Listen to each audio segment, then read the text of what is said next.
Hello guys, welcome back to my channel. In this video, I want to talk about my laptop storage condition after 1 year of usage. As you already know, I bought a new laptop 1 year ago, on June 2025 to be exact. A brand new Lenovo IdeaPad Slim 514 AHP10 2025 model. To be honest, this is a fantastic laptop. I've been using this laptop for a year with no problem. Never had any issues. Amazing hardware performance with the AMD Ryzen 7 8845HS, Radeon 780M graphics, 24 gigabytes of RAM, and a stunning 14-inch OLED display. This laptop is capable for everyday tasks. I don't really use this laptop for gaming. Instead, it's been my daily workstation for creating YouTube content.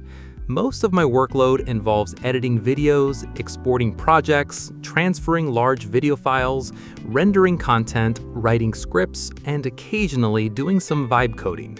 Video editing can generate a significant amount of storage activity.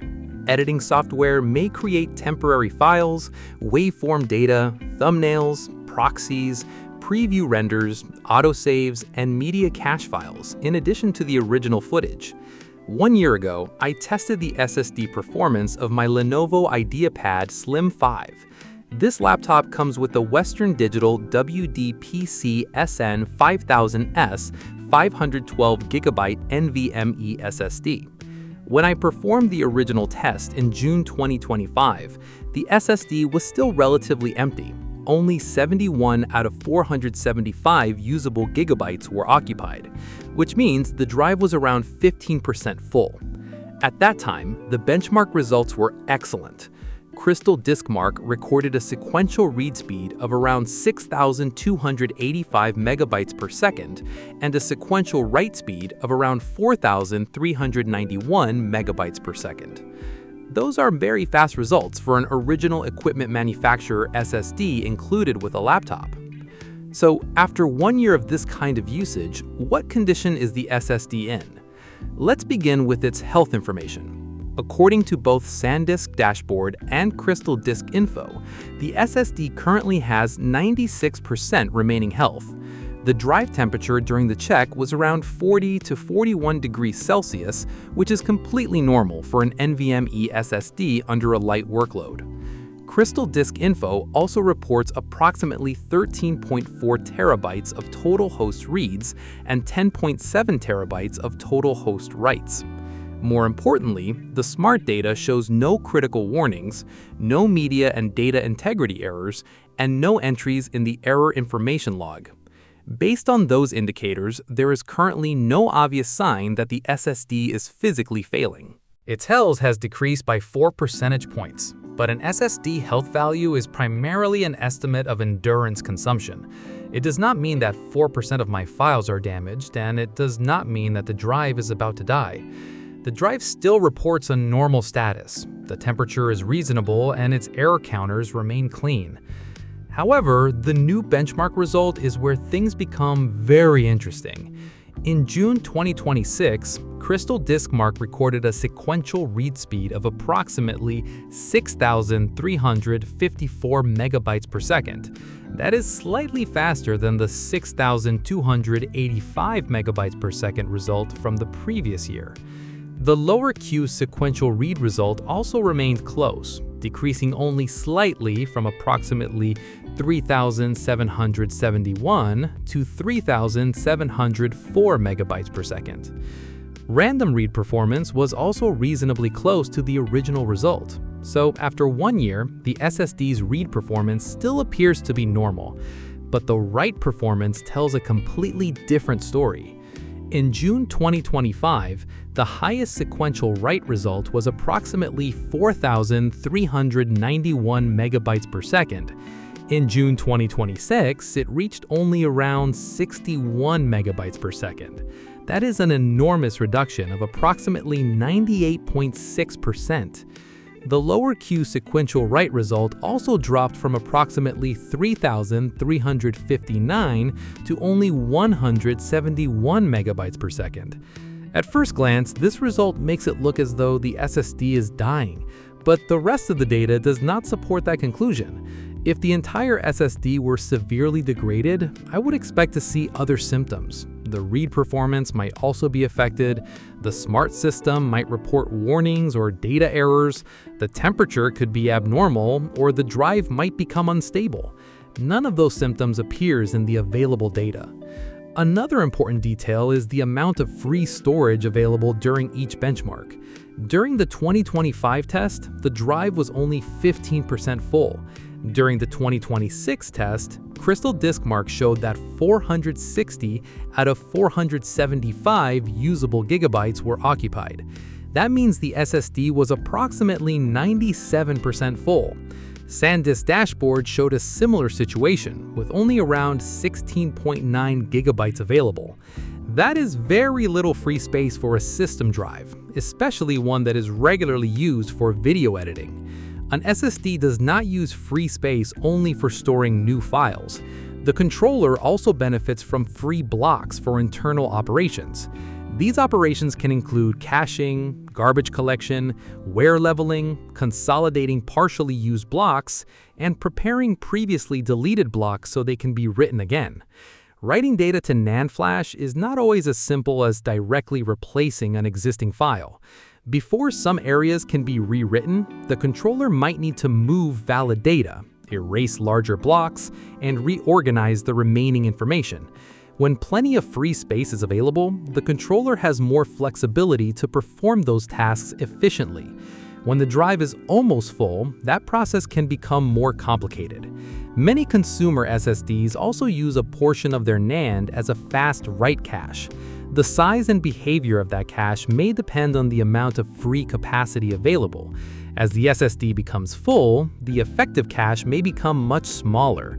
Once the cache is limited or exhausted, the drive might have to write more directly to its slower native storage, while simultaneously performing background cleanup.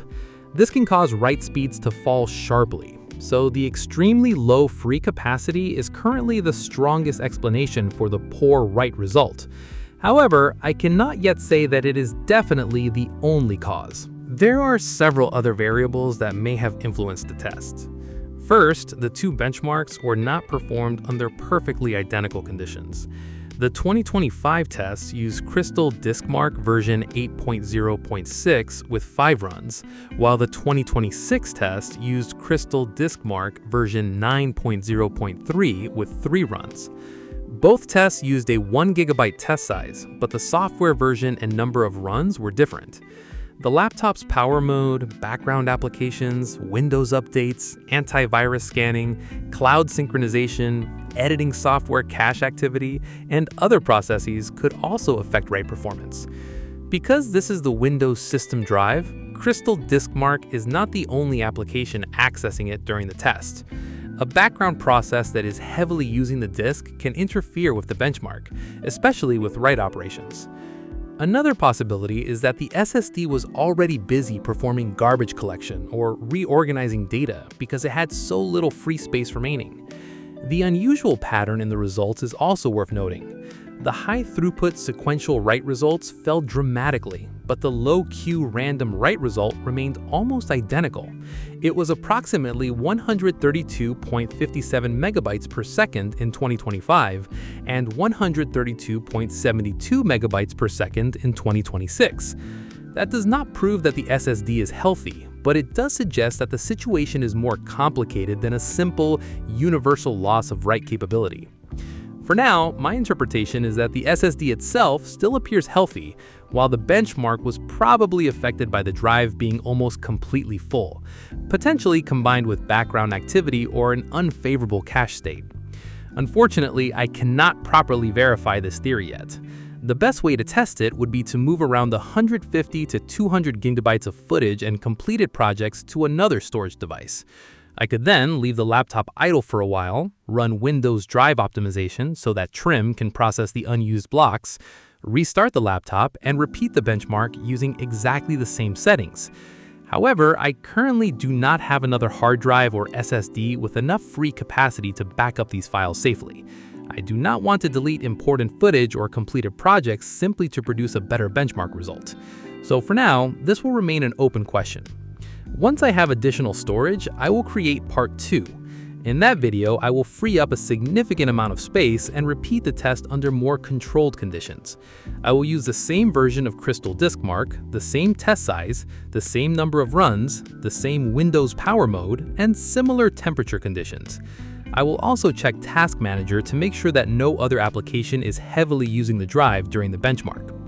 If the sequential write speed returns to several thousand megabytes per second, that would strongly support the theory that low free space and cache limitations caused a slowdown.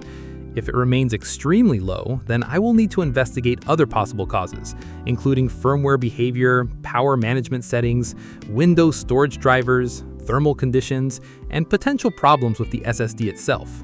So what is my conclusion after 1 year? The WD-PC-SN5000S still reports 96% health. It has written approximately 10.7 terabytes and read approximately 13.4 terabytes. Its temperature is normal, the smart data is clean, and its read performance remains excellent. The sequential write result is clearly abnormal, but the available evidence does not show that the SSD is dying. The most likely explanation is that the drive was tested while it was 97% full, leaving very little room for caching and internal maintenance. Background disk activity or differences in the test conditions may have also contributed to the result. Until I can free up a significant amount of space and repeat the benchmark, I will treat this as a strong theory rather than a confirmed conclusion. So this is not the end of the test. When I eventually get another hard drive or SSD for backup, I will move my old footage and completed projects, repeat the benchmark, and publish part 2. Then we will finally find out whether freeing up the drive can restore its write performance, or whether this SSD has another problem that still needs to be discovered.